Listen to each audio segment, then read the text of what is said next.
Olá, bem-vindos à Igreja no Mundo, o programa da Fundação AIS, ajuda à Igreja que sofre aqui na sua televisão. Eu sou o Paulo White e espero contar com a sua companhia aí desse lado durante os próximos 50 minutos.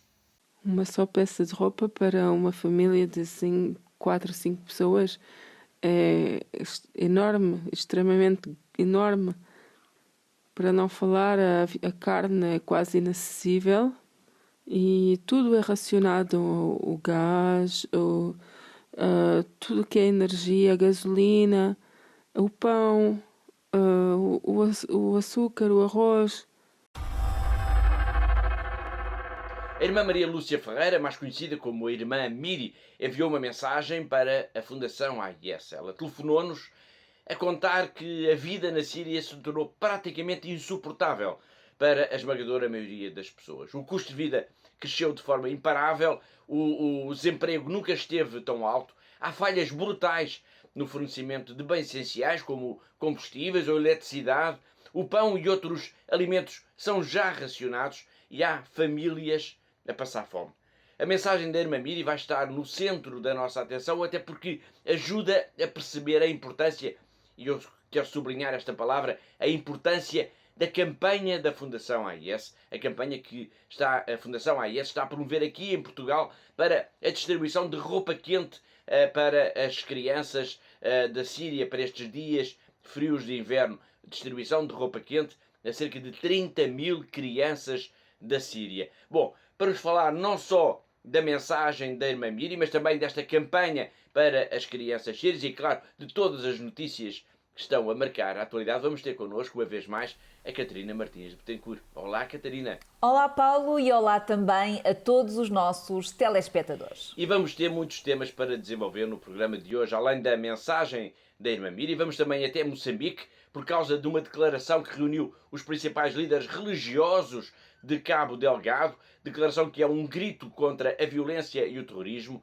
E para nos falar da importância desta declaração, vamos ter connosco o padre Eduardo Roca, um missionário espanhol que está em Pemba e que é o grande responsável, de certa forma, pelo diálogo entre as religiões nesta diocese do norte de Moçambique. Mas também para nos falar, vamos também, aliás, falar da ameaça que os cristãos têm vindo a sofrer na Terra Santa e na Índia, e vamos focar também a nossa atenção na grande investigação que a Fundação AIS, e chamo a atenção para este trabalho, uma grande investigação que a Fundação AIS está a fazer a nível internacional sobre a realidade escondida dos raptos e das violações de raparigas cristãs em países da Ásia, do Médio Oriente e de África. E vamos ainda recordar o vídeo do Papa que neste mês de janeiro alerta o mundo precisamente para a questão da perseguição e da discriminação aos cristãos.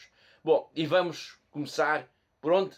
Pela Terra Santa. E fazemos-lo para dar eco a uma declaração dos patriarcas e dos chefes das igrejas locais que alertam para a ameaça extrema que os cristãos enfrentam nesta região. A declaração foi divulgada no final de dezembro e foi enviada, Catarina, para a Fundação AIS. Exato, Paulo. Neste documento podemos ler que em toda a Terra Santa os cristãos tornaram-se um alvo de ataques frequentes e sustentados por grupos radicais, e especifica ainda que desde 2012 tem havido inúmeros incidentes que, no entanto, e é importante também frisar aqui esta situação, Paulo, portanto, tem havido inúmeros incidentes que têm passado ao lado da percepção da opinião pública. Bom, e é por isso mesmo que estamos a trazer aqui esta questão para divulgar, para alertar a opinião pública. Entre os incidentes que têm ocorrido, há mesmo o caso de agressões a padres e a outros membros da Igreja. Sim, exatamente. Portanto, agressões físicas e verbais contra sacerdotes e outros membros do clero, ataques a igrejas cristãs com sítios sagrados claramente vandalizados e profanados, a intimidação contínua de cristãos que simplesmente procuram prestar culto livremente e seguir a sua vida normal, a sua vida de todos os dias. Segundo o documento que estamos a falar, do documento produzido pelos patriarcas e pelos chefes da Igreja da Terra Santa, as táticas que estão a ser usadas pelos grupos radicais têm um propósito principal, que é expulsar os cristãos desta região. Sim, o documento também é muito claro nisso, dizendo que há de facto uma tentativa sistemática de expulsar a comunidade cristã de Jerusalém e de outras partes da Terra Santa, sendo por isso a intervenção rápida das autoridades para garantirem que nenhum cidadão ou instituição tenha de facto de viver sob esta ameaça de violência ou de intimidação contínua. E é solicitado também, e também de uma forma muito explícita, Paulo, a criação de uma zona especial para salvaguardar a integridade do bairro cristão da cidade velha de Jerusalém. Bom, não é fácil por vezes descodificar o que é que se passa na Terra Santa, nesta região que é sempre tão sensível ao nível da geopolítica. Eu proponho por isso agora uma viagem no tempo até esta terra prometida que aos poucos tem perdido as suas raízes cristãs. E deixo aqui apenas um número que é um alerta também e uma chamada de atenção para este trabalho. Em 1905, em Jerusalém, os cristãos constituíam 25% da população. Atualmente são menos de 2%. Eu repito, são menos de 2%. A terra prometida à Palestina tem sido sempre um mosaico de diferentes culturas e religiões. É uma terra onde judeus, cristãos e muçulmanos têm os seus lugares santos. E também tem sido sempre uma região de conflitos. Na esteira destes conflitos, por trás de um véu de silêncio, os cristãos estão lenta, mas inexoravelmente a ser expulsos do berço da sua fé. Os Estados de Israel e do território da Autoridade Palestina são considerados a Terra Santa pelos cristãos, uma vez que é aqui que estão situados os locais e as cidades sagradas cristãs mais importantes. O cristianismo era uma das maiores religiões da região até à conquista árabe no século VII. Atualmente, após séculos de conflitos e por muito complicada que a situação dos cristãos tenha tornado, é do conhecimento geral que a população cristã da região está em sério declínio. Em 1947, as Nações Unidas dividiram a região da Palestina no Estado de Israel e da Autoridade Palestiniana, cedendo aos judeus 55% da terra. Os combates começaram e em 1949 mais de 700 mil muçulmanos e cristãos palestinianos tinham sido expulsos das suas casas. Depois da guerra de 1967, Israel alargou o seu território e começou um processo de expansão, construindo colonatos nas aldeias árabes sob administração militar israelita.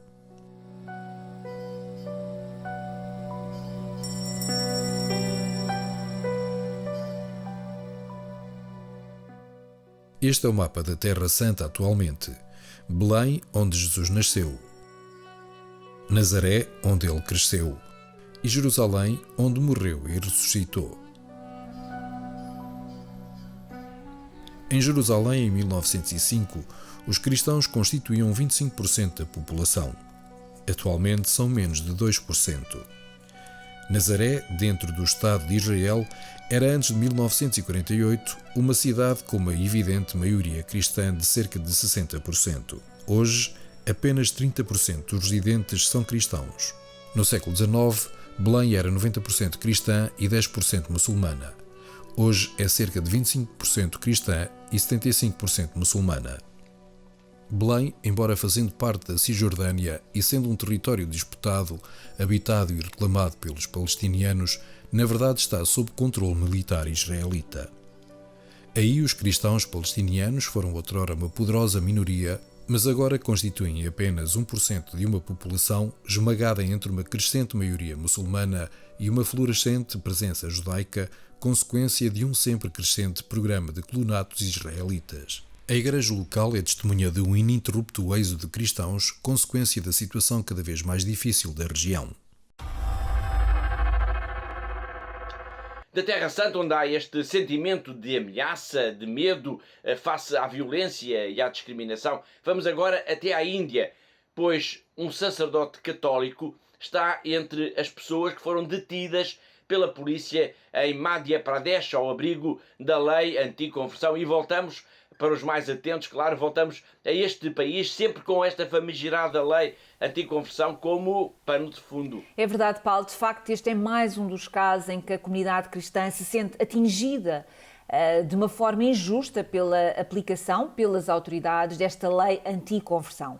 Neste caso, portanto, a polícia de Jabua, no estado de Madhya Pradesh, prendeu então o padre Jan Singh Dindor sob a acusação de que estaria a promover a conversão das populações locais ao cristianismo. Segundo as autoridades, o padre católico, juntamente com mais algumas pessoas, estaria a oferecer tratamento médico gratuito em hospitais da Igreja, assim como também o ensino escolar aos habitantes locais que, na sua maioria, pertencem às chamadas comunidades tribais. O incidente ocorreu a 26 de dezembro, mas só agora ganhou notoriedade. Nós falamos deste caso apenas como um exemplo para a onda de violência que tem vindo a crescer na Índia, especialmente, Catarina, desde 2014. Sim, desde 2014, portanto, quando o Partido Nacionalista Hindu Bharatiya Janata chegou ao poder.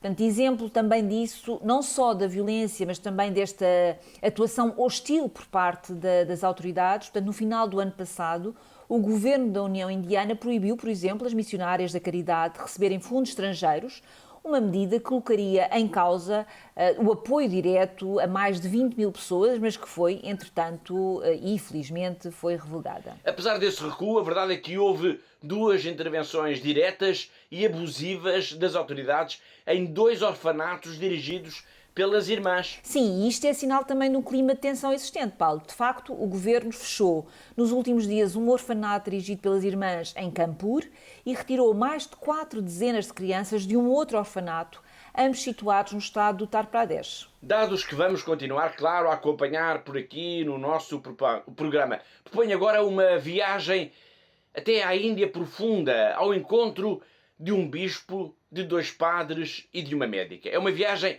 até 3 localidades. Cave Sarda, onde vamos encontrar a Escola de Santa Cruz, que acolhe crianças e jovens provenientes das famílias mais pobres. Raipur, onde existe um centro de formação para rapazes e raparigas com deficiência. E também vamos até a Bampur, onde sob a vigilância da diretora Helena, são acolhidas e são tratadas gratuitamente pessoas com lepra. Um bispo, 2 padres, uma médica e uma mesma missão: ajudar os mais pobres, dando um testemunho único de serviço à comunidade, apesar de toda esta violência que continua a atingir os cristãos da Índia.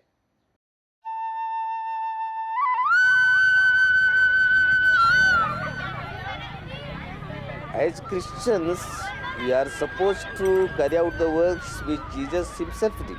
Jesus said himself in Luke chapter 4, verse 20, he says, God has anointed me to bring liberation of the oppressed people. So by our apostolates, we are doing the same what Jesus has done.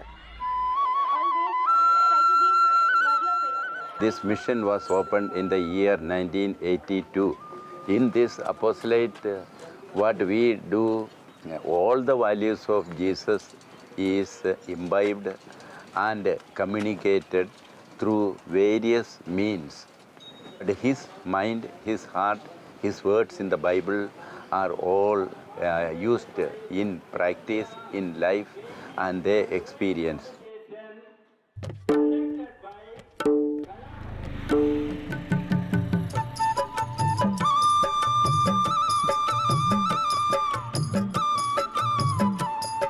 The name of this institution is Seva Niketan.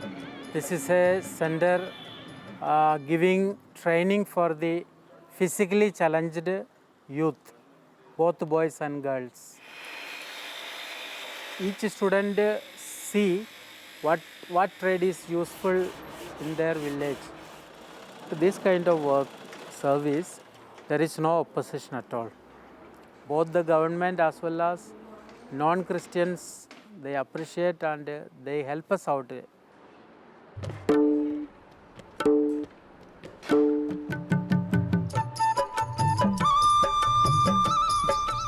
Rozpoczynałam leczenie ponad 500 osób rocznie nowo wykrytych przypadków trądu. ale systematycznie to się zmniejszało. Dzisiaj jest niecałe 100 osób rocznie. Po to tu jestem, żeby między innymi pomagać najbiedniejszym. Taka przychodnia, którą my prowadzimy, jest też dosyć wyjątkowa, bo ona jest od początku ustawiona na najbiedniejszych, to znaczy wszystkie nasze usługi i rozdawanie leków i leki są bezpłatne. Móc pomagać jest wartością bezwzględną. Móc pomagać innym to jest coś, co daje ogromnie dużo radości. No chyba nie ma większej radości tak naprawdę, kiedy się widzi, jak dziecko zdrowieje, a było ciężko chore.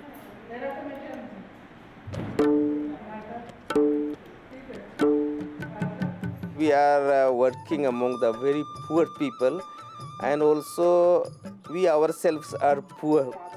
We can see that because of our good works with regard to education, health, and the social activities, the transformation of the poor people is coming up. We feel that we as a church are rendering very valuable service.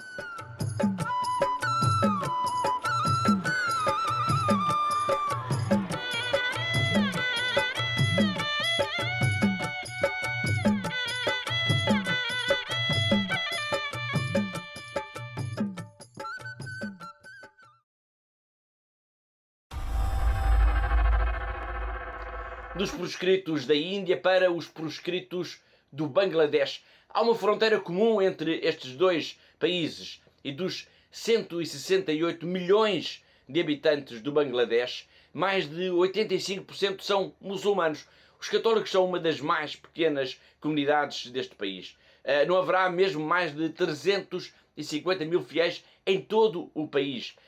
Dos católicos, claro. É no Bangladesh que nós vamos encontrar então uma missão muito especial. Os irmãos maristas, alguns deles são vindos aqui do lado de Espanha, estão nas plantações de chá, onde procuram resgatar as crianças àquilo que será o mais provável, a pobreza, o analfabetismo, uma vida de miséria. A Fundação AIS apoia esta missão, como nos vai contar já de seguida o irmão Martin Henrich.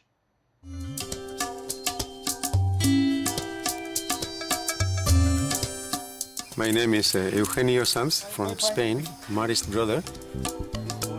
My name is Sister Janet. I am from Solomon Islands. My name is Martí Enric. I am from Barcelona, Spain. The target of our action here is the tea garden children. The British decided to establish tea gardens in this area. They promised them land with honey and milk, but in fact they cheat them. The houses don't belong to them. The land doesn't belong to them. Everything belongs to the company. No human being deserves this. We want to dignify the people here. There will be a secondary school, a high school, and also hostels for girls and for boys. We just finishing having interviews with the teachers. The school will start in 2017. Thanks to aid to the church in need, we have this beautiful house, the convent of the brothers. Thanks to you also we have this beautiful card. I thank all those who are contributing all over the world. The dreams of many people become real. Thank you.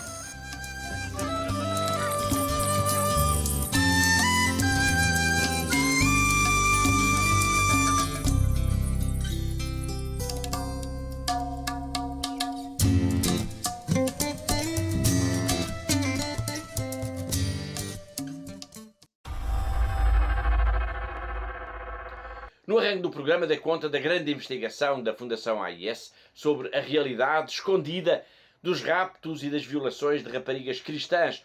Uma realidade que nos mostra um outro lado absolutamente terrível da perseguição também por motivos religiosos.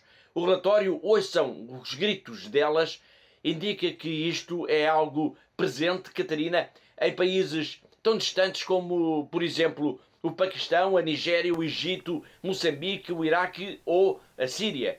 Sim, é isso, de facto, Paulo. De facto, este é um trabalho essencial que foi produzido pelos nossos colegas do Reino Unido, com acesso às informações que chegam de todos os secretariados no mundo, incluindo o de Portugal, claro está. E como o Paulo acabou de dizer, de facto, há relatos surpreendentes de mulheres e raparigas cristãs que são vítimas de violência, que são vítimas de raptos, de violações, de casamentos forçados, que vão desde países tão distantes como, por exemplo, o Paquistão ou Moçambique, até, por exemplo, da Nigéria ao Egito. E em comum a todos estes casos há o facto de os agressores pertencerem normalmente à comunidade muçulmana. Sim, a grupos mais radicais, portanto, a pessoas com menos escrúpulos, mas que, em comum, praticamente, todos os casos analisados, está o facto dos violadores serem pertencentes à comunidade muçulmana e de olharem, de facto, para as mulheres e para as raparigas com absoluto desprezo. A investigação da Fundação AIS aponta para uma realidade de tal forma dramática que se pode falar mesmo em catástrofe ao nível dos direitos humanos. Sim, precisamente. Portanto, em zonas de conflito ou onde se verificam insurgências islâmicas, nomeadamente, como por exemplo no caso do Médio Oriente, ou em certas regiões do continente africano, de facto, as mulheres oriundas das minorias religiosas, nomeadamente a comunidade cristã, sofrem altos níveis de exploração sexual. Isto pode ler-se neste relatório, Paulo. E é o caso, por exemplo, da Nigéria, onde cerca de 90% das raparigas e mulheres raptadas por extremistas islâmicos pertencem, de facto, à comunidade cristã. O trabalho da Fundação AIS revela ainda que, normalmente, as vítimas, assim como as suas famílias, se remetem ao silêncio, não denunciando o que lhes aconteceu. Mas porquê isto, Catarina?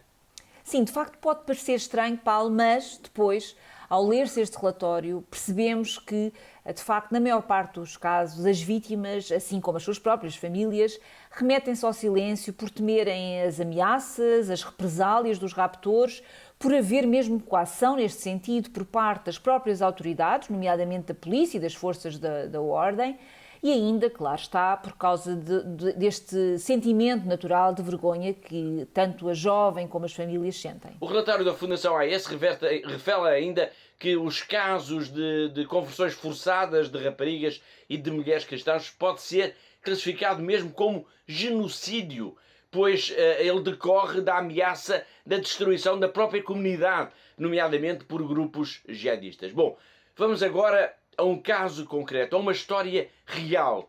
A história de Mayra Shabazz, uma rapariga cristã paquistanesa que foi raptada desde sua casa em Medina Town, no Punjab, em abril de 2020, quando tinha apenas 14 anos de idade. Esta é uma história trágica, cruel e, infelizmente, verdadeira, de uma jovem cristã vítima de sequestro, violação e conversão forçada.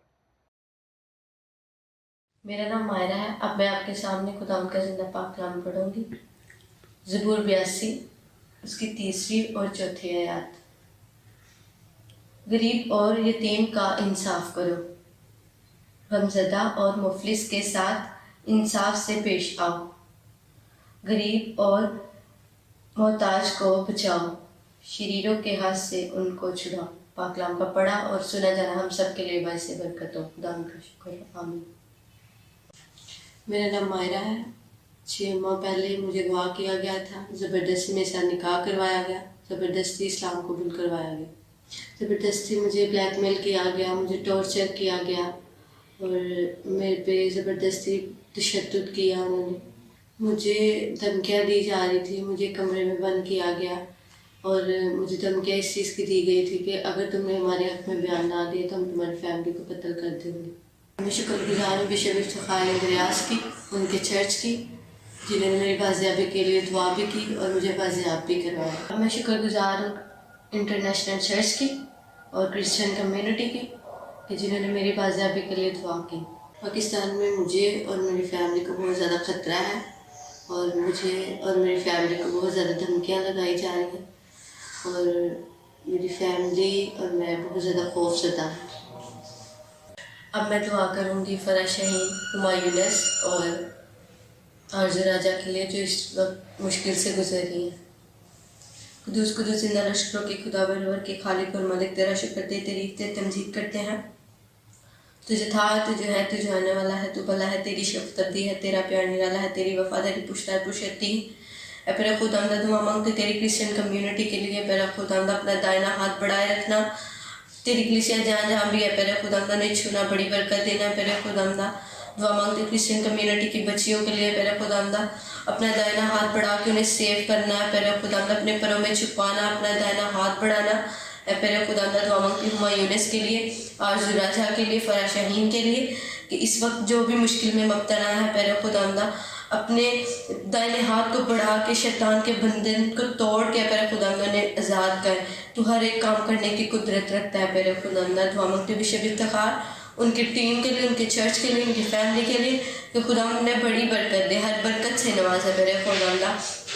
पेरे खुदावंद इन तीनों बेटियों की फैमिलियों के लिए दुआ मांगती पेरे खुदावंद, इन्हें हौसला तसल्ली देना पेरे खुदावंद, इन्हें बड़ी बरकत देना मांगते तेरे मीठे रब के नाम से।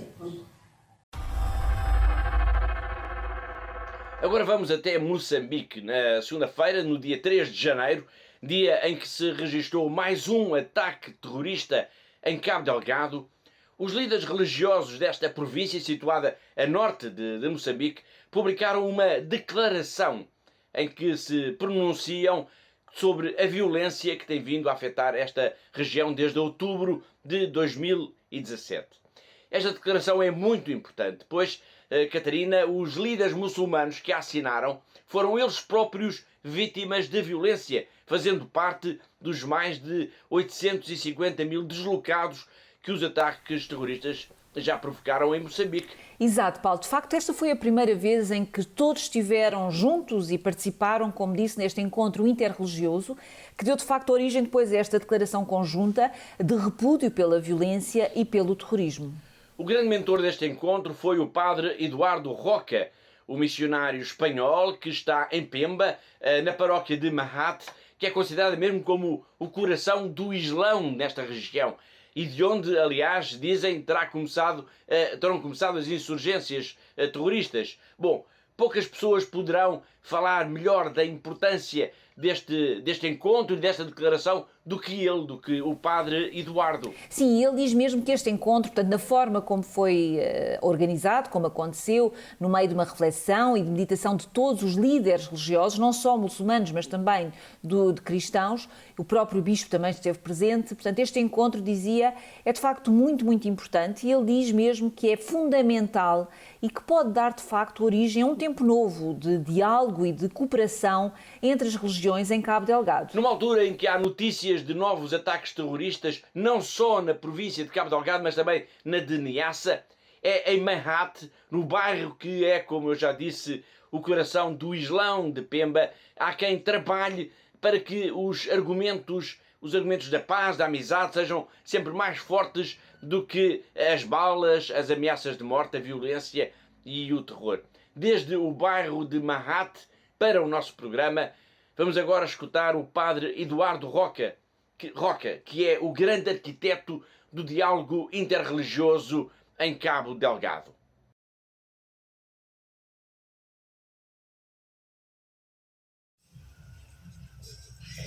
Bem, no meu ver, a importância desta declaração interreligiosa que conseguimos a raiz deste seminário, não, de 3 dias do mês de dezembro, dias 14, 15 e 22, tem um valor essencial, tem um valor fundamental. Creio que é o primeiro pronunciamento conjunto, pelo menos nestes 10 últimos anos.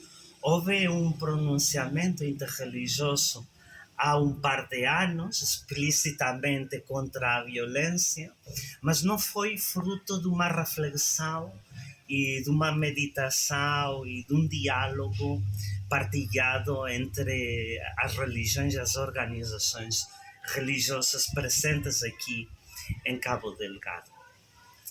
A diferença também desta declaração é que está formulada expressamente pelas lideranças que tiveram de abandonar o norte, né? Os distritos do norte.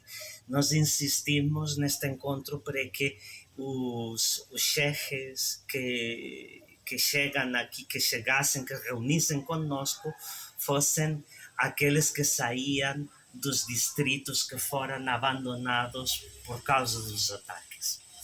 Portanto, tem um valor especial.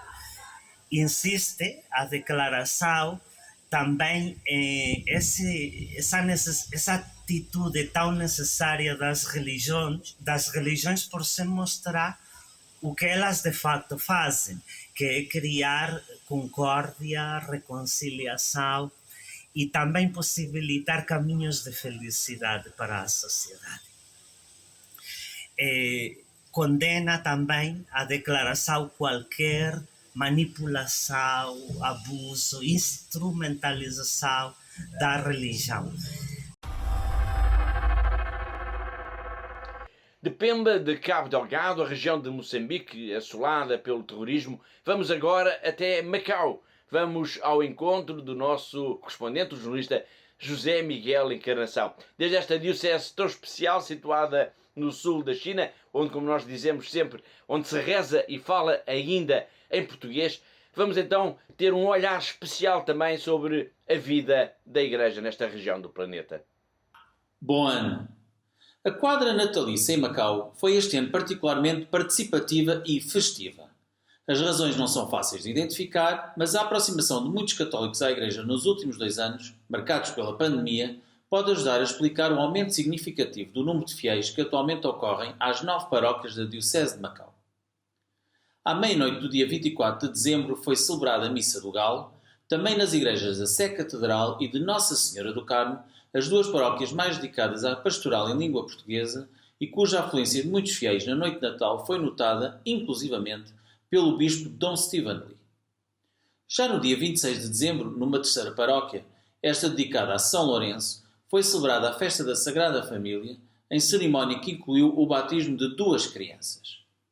Finalmente, no dia 31 de dezembro, houve oração do Te Deum e a adoração do Santíssimo Sacramento na Igreja da Sé Catedral e na Ermida da Penha. Em ambas as ocasiões, o bispo Dom Stephen Lee presidiu as cerimónias, tendo o ponto alto na Ermida da Penha sido a bênção da região de Macau e das suas gentes, independentemente da religião professada por cada um. Muitas das referidas cerimónias foram transmitidas via online para todo o mundo, sem qualquer pedido prévio às autoridades locais, o que contrasta com a notícia vinda pública há dias, referindo que as autoridades da China continental impuseram que a transmissão online de qualquer cerimónia religiosa tenha de ser previamente autorizada pelas autoridades nacionais competentes para o efeito. Foi José Miguel Encarnação, nosso correspondente em Macau, na China, e assim chegamos ao fim da primeira parte do nosso programa. Na segunda parte vamos ao encontro da Irmã Miri, a religiosa portuguesa que vive no mosteiro de São Tiago Mutilado, na vila de Cara. As suas palavras, que escutámos no início do programa um pouco, as suas palavras são uma denúncia da situação insustentável em que se encontra este país. E porque os cristãos são uma das comunidades mais afetadas pela crise, vamos recordar também, na segunda parte do nosso programa, a campanha que a Fundação AIS lançou em Portugal e também a nível internacional para dar roupa quente a 30 mil crianças da Síria. E vamos ainda voltar a falar do vídeo do Papa Francisco para este mês de janeiro. Tudo isto será daqui a pouco, logo depois do intervalo. Até já!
Olá de novo, está a ver Igreja no Mundo, o programa da Fundação AIS aqui na TV Canção Nova. Sou o Paulo White, connosco está a Catarina Martins Betancourt, a diretora da Fundação AIS em Portugal. Agora, no arranque da última parte do nosso programa, vamos até à Síria. Vamos ao encontro da irmã Maria Lúcia Ferreira, que é mais conhecida como a irmã Miri, que escutamos logo no início. Ela vive no mosteiro de São Tiago Mutilado, na vila de Cara, perto do Líbano, e faz-nos, Catarina, um retrato dramático da vida na Síria neste início do ano de 2022. Sem dúvida, Paulo. De facto, é um retrato que fala de um país mergulhado numa profunda crise económica, com os preços a dispararem de dia para dia, com uma elevada taxa de desemprego, com o racionamento de gasolina, por exemplo, e também a escassez dos bens essenciais, como, por exemplo, o pão. Sinal também da crise, a irmã Miri diz que, face a esta situação, há cada vez mais pessoas a emigrar em busca de uma qualidade de vida que já não acreditam ser possível na Síria. Sim, de facto, o retrato que é feito deste país é um retrato aflitivo, digamos desta forma. Portanto, a irmã diz que a pobreza está a alastrar e descreve que o cotidiano é feito de uma angústia extrema pela grande maioria das famílias na Síria. Portanto, o custo dos bens essenciais que cada família, os bens que cada família necessita diariamente, são cada vez maiores.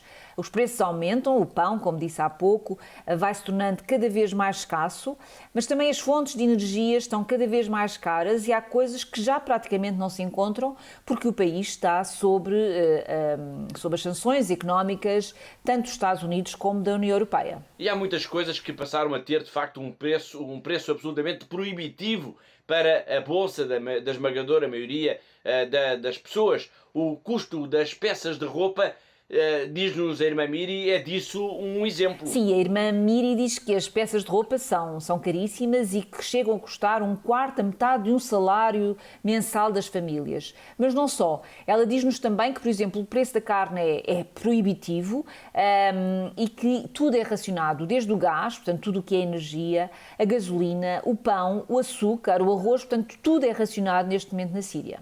Obrigado, Catarina. Vamos então conferir essas palavras, essa mensagem que a irmã Maria Lúcia Ferreira, a irmã Miri, nos enviou desde o mosteiro de São Tiago Mutilado, onde vive na vila de Cara, na Síria. A pobreza está a agravar-se bastante. Os custos dos bens cotidianos que cada família necessita são cada vez maiores. Os preços aumentam muito, cada vez mais. Há quem fale que o pão se vai tornando pouco a pouco mais escasso. As fontes de energia são cada vez mais caras. Há coisas que quase já não se encontram no país, como, por exemplo, fios elétricos. Está a tornar-se raro encontrar. As peças de roupa são caríssimas. Chegam a ser um quarto ou mesmo metade do ordenado mensal. Uma só peça de roupa para uma família de 4 ou 5 pessoas é enorme, extremamente enorme. Para não falar, a carne é quase inacessível e tudo é racionado, o gás, tudo que é energia, a gasolina, o pão, o açúcar, o arroz. No entanto, há o mercado livre, que há muita gente que diz, mas porquê é que há no mercado livre e não há suficiente para dar às pessoas da parte do governo? Porquê? O que é que se passa? E no mercado livre é tudo caríssimo, extremamente caro. A gasolina, por exemplo, não chega para um mês, aquela que é dada a cada um segundo a sua cartão de família, o seu caderno de família. Por isso é preciso comprar fora e isso é muito, muito caro. Tudo, comida, etc. E face a esta situação, as pessoas estão cada vez mais sem esperança, mais tristes, porque não se vê o fim.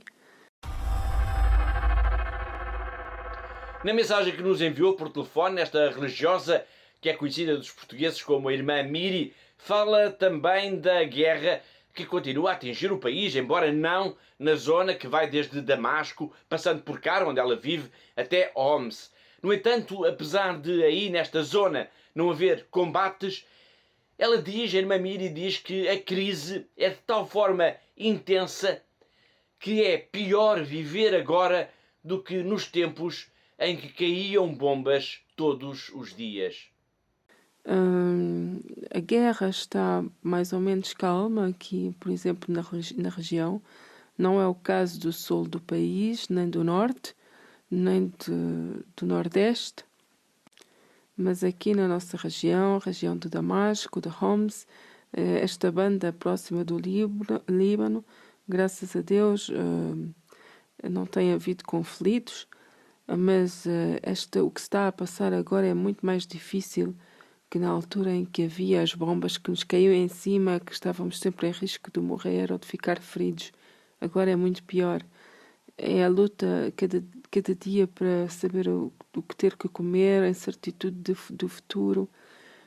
Os jovens que não sabem, não veem a esperança, e a maior parte das pessoas pensa que o melhor é sair do país e ir trabalhar para fora. Eu tenho ouvido dizer que há muita gente que está a partir para a Líbia, para o Egito, etc. Foi a irmã Miri a descrever como a vida na Síria está a tornar-se quase impossível para as famílias, com o país a mergulhar na miséria. E é neste contexto muito difícil que recordamos agora a campanha que a Fundação AIS lançou de apoio às famílias mais empobrecidas, com o apoio da irmã Annie de Mergen, da Congregação de Jesus e Maria. Arrancou na véspera de Natal uma iniciativa solidária essencial para a população mais necessitada da Síria. O objetivo é, Catarina, recordamos isso uma vez mais, oferecer roupa quente a cerca de 30 mil crianças que vivem em Damasco, mas também nas cidades de Alepo, de Homs, Kameshli, Assaké, Suida e Oran. Precisamente, Paulo. O que queremos fazer é muito simples, mas é de facto muito, mas mesmo muito importante. Portanto, o que nós queremos de facto é distribuir peças de roupa, nomeadamente um par de calças de ganga e uma camisola quente a cerca de 30 mil crianças na Síria. Uma campanha que, importa também dizê-lo e repeti-lo, está a ter uma adesão fantástica, uma adesão incrível por parte dos benfeitores portugueses da Fundação AIS. Nós já o dissemos aqui na semana passada e isto está a confirmar-se a cada dia que passa. Sim, os benfeitores portugueses da Fundação AIS têm sido excepcionais, uma vez mais, e eu aproveito uma vez mais também esta oportunidade aqui, junto dos nossos telespectadores, de agradecer toda esta generosidade, toda esta onda de generosidade que os portugueses têm tido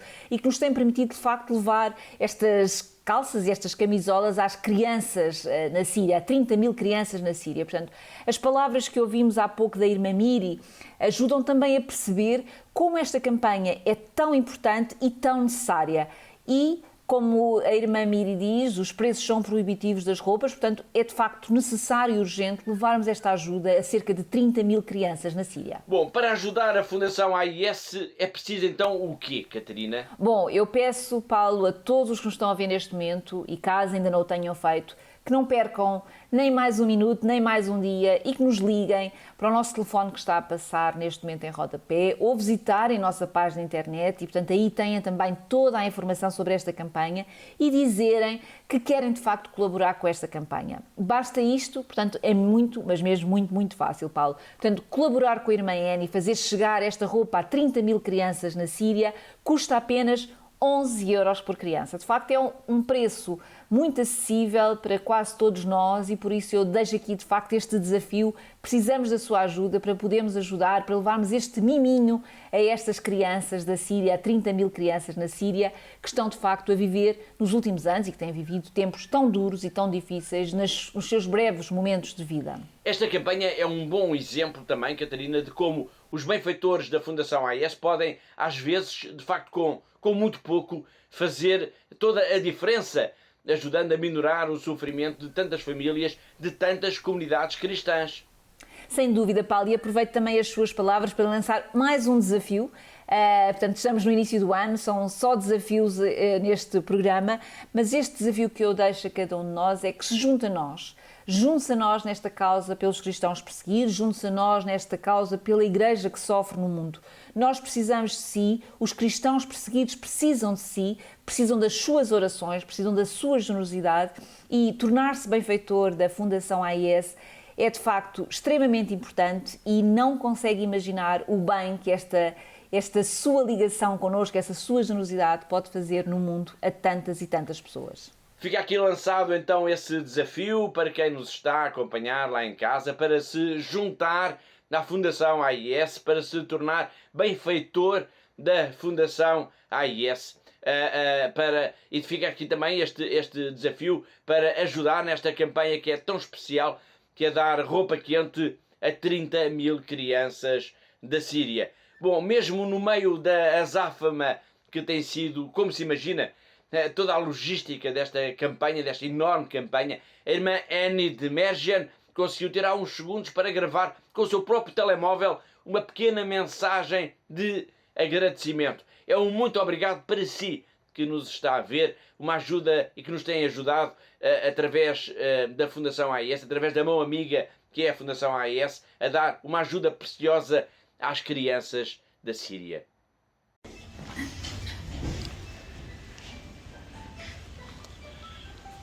Dear brothers and sisters, an opportunity for me to thank you in the name of our children, our families, our groups all over Syria, and our sisters, to thank you for your precious gift you gave to our children this Christmas.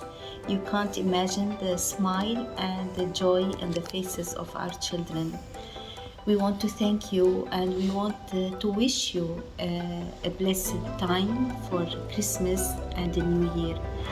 We hope that the coming year will be full of peace and health for everyone. And we ask you to keep praying for us. God bless you.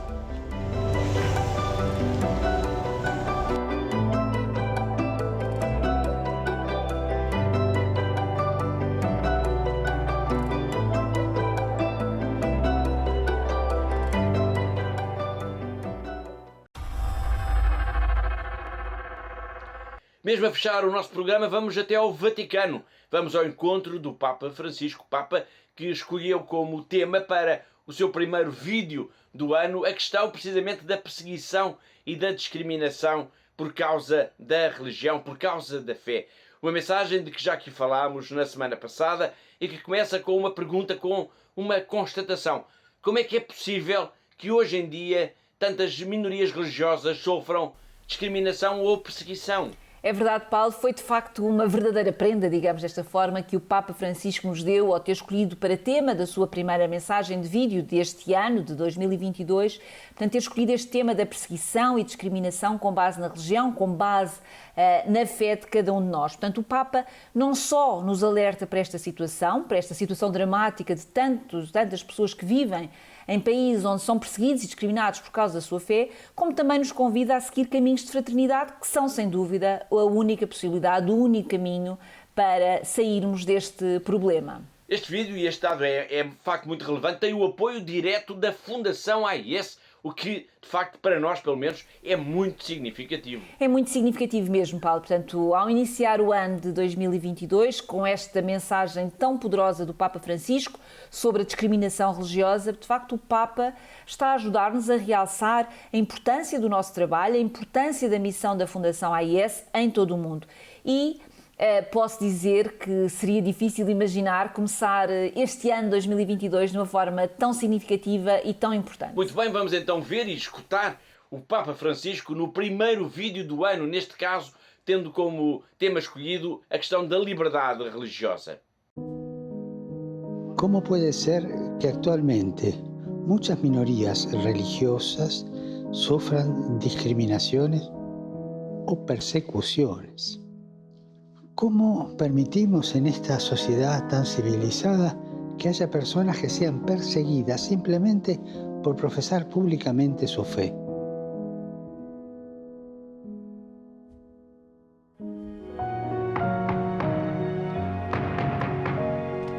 no solo es inaceptable, es inhumano, es una locura.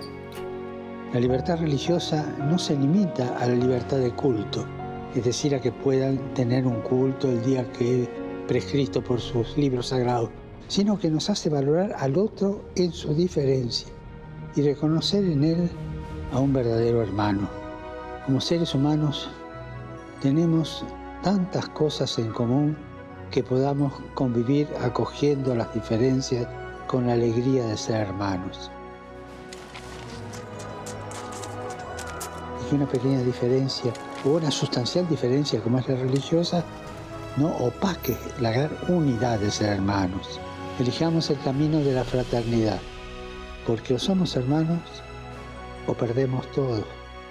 Recemos para que las personas que sufren discriminación, que sufren persecución religiosa, encuentren en las sociedades en las que viven el reconocimiento y la dignidad que proviene de ser hermanos y hermanas.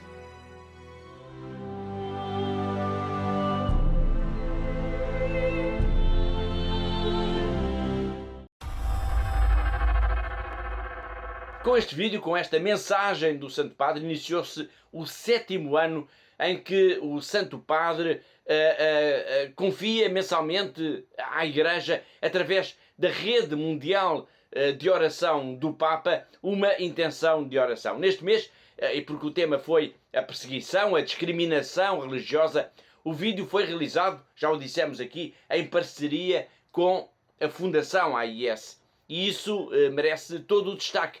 Como o padre António Valério, que é o diretor do Secretariado Nacional da Rede Mundial de Oração do Papa, nos vai dizer já de seguida numa mensagem que enviou expressamente para o nosso programa. Neste mês de janeiro, estamos a difundir a intenção de oração do Papa Francisco numa parceria com a Fundação Ajuda à Igreja que Sofre. Todos os meses, o Papa Francisco tem uma intenção de oração que expressa no seu coração as preocupações do mundo e da missão da Igreja que ele quer propor a todos os cristãos, não só para rezar, mas para mobilizarem a sua vida de acordo com esta intenção, para que a oração não seja desligada da vida.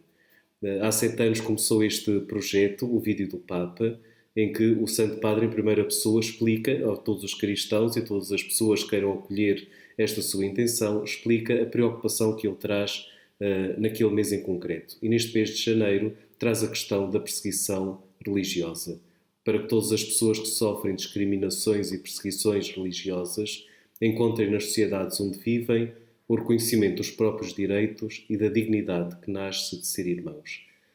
Fez muito sentido que neste vídeo do Papa, que é o 7º ano consecutivo que está a acontecer, neste vídeo do Papa de janeiro de 2022, se fez em parceria com a Fundação Ajuda à Igreja que Sofre, cuja missão é precisamente o trabalho no terreno, o acolhimento e a ajuda dos cristãos que sofrem este tipo de perseguição. Não apenas a perseguição mais violenta, mas todos os tipos de perseguição, muitas vezes dissimulada, que nós até podemos viver no nosso dia-a-dia, na nossa sociedade ocidental.